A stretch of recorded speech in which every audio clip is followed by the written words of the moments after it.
Pak, terima kasih. Jadi kalau bicara tentang import, kita kan tentunya harus tahu dulu neracanya. Nah, berdasarkan data BPS, produksi dan konsumsi beras Republik Indonesia dari 2018 sampai 2022 terjadi penurunan produksi ya dari 33,9 juta ton di tahun 2018 ya menjadi 31,5 juta ton. Jadi dari 33,9 menjadi 31,5 ya. Sementara berbanding terbalik dengan jumlah penduduk atau dengan konsumsinya, di mana konsumsi itu ekivalen dengan konsumsi per kapita ya. Tahun 2018 ya konsumsi beras nasional itu adalah 29,57 juta ton. Tahun 2022 mencapai 30,2 juta ton. Ya, jadi ini terjadi peningkatan yang cukup signifikan.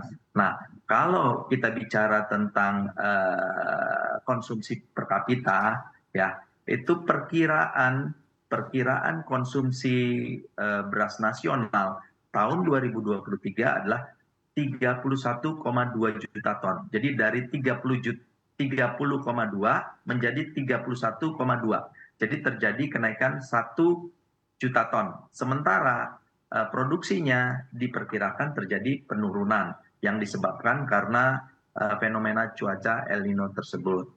Sekedar gambaran, Baik Pak, bahwasannya Bulog itu memiliki cadangan biasanya itu antara 1,5 juta ton sampai 2 juta ton. Tapi saat ini cadangan Bulog ini terbatas hanya di angka ratusan ribu ton saja. Nah, oleh sebab itu, menurut kami bahwasannya kebijakan pemerintah dalam hal ini melalui Badan Pangan Nasional untuk melakukan import beras adalah satu hal yang sudah sangat tepat dalam rangka untuk mengantisipasi kelangkaan atau antisipasi kekurangan pasokan di tahun 2023 ini.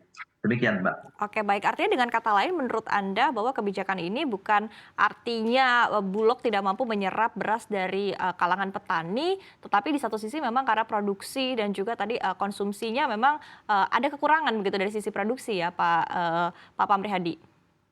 Iya, tepat sekali. Bukannya Bulog tidak mampu untuk menyerap, tapi apa yang mau diserap? Karena untuk konsumsi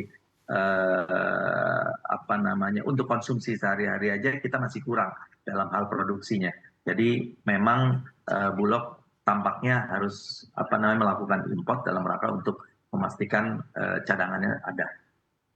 Oke, baik. Tapi di satu sisi, Pak, kalau kita flashback kembali begitu ya di sekitar bulan Februari juga Anda pernah menyebutkan bahwa food station ini meminta agar penyaluran beras Bulog ini bisa satu pintu. Sejauh ini seperti apa Pak update-nya? Dan juga mungkin tanggapan dari Bulog begitu dari Anda sendiri seperti apa Pak Pamri Hadi?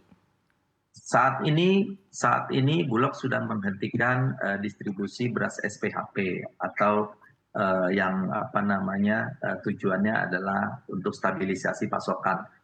Karena memang cadangannya tidak ada. Pada waktu bulan Februari, Bulog masih punya 1 juta ton.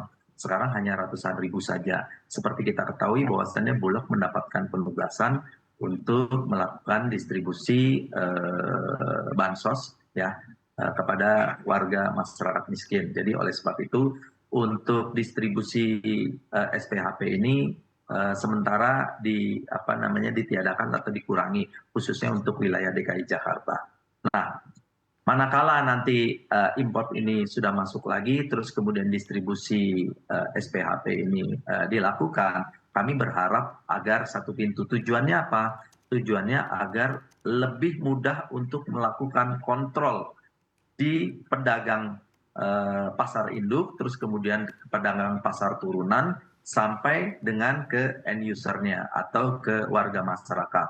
Sehingga dengan satu pintu ini, Food Station akan mampu untuk melakukan kontrol kepada pedagang-pedagang yang ada di pasar induk, karena pedagang pasar induk tentunya sudah memiliki downline yang tercatat dan mereka melaporkannya ke Food Station.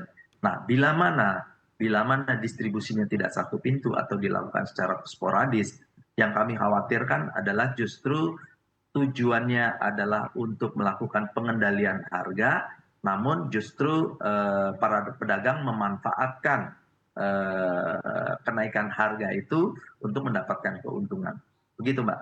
Oke, baik. Nah, kemudian kalau kita berbicara fokus kita ke DKI Jakarta begitu ya Pak ya, mungkin langkah-langkah yang dilakukan oleh PT Food Station sendiri untuk di satu sisi untuk melihat kebutuhan dari masyarakat DKI Jakarta untuk beras sendiri dan juga langkah-langkah yang dilakukan untuk memenuhi kebutuhannya seperti apa Pak?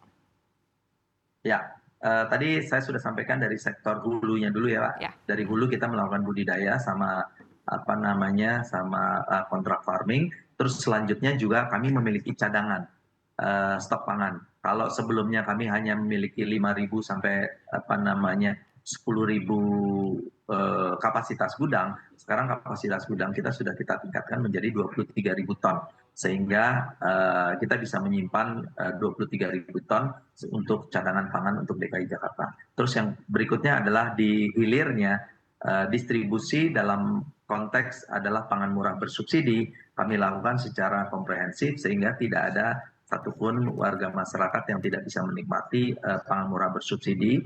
Terus kemudian juga di sektor lain yaitu kami melakukan distribusi untuk apa namanya pasar murah yang kami lakukan setiap hari di 4 lokasi, yaitu 2 lokasi di apa namanya kelurahan-kelurahan, terus kemudian 2 lokasi lagi sesuai dengan permintaan atau permintaan warga masyarakat untuk melakukan pasar murah. Dan selanjutnya juga kami membuka rumah beras dalam rangka untuk memastikan warga masyarakat yang ada di pinggiran-pinggiran DKI Jakarta bisa menikmati juga dengan harga yang relatif kompetitif atau relatif murah.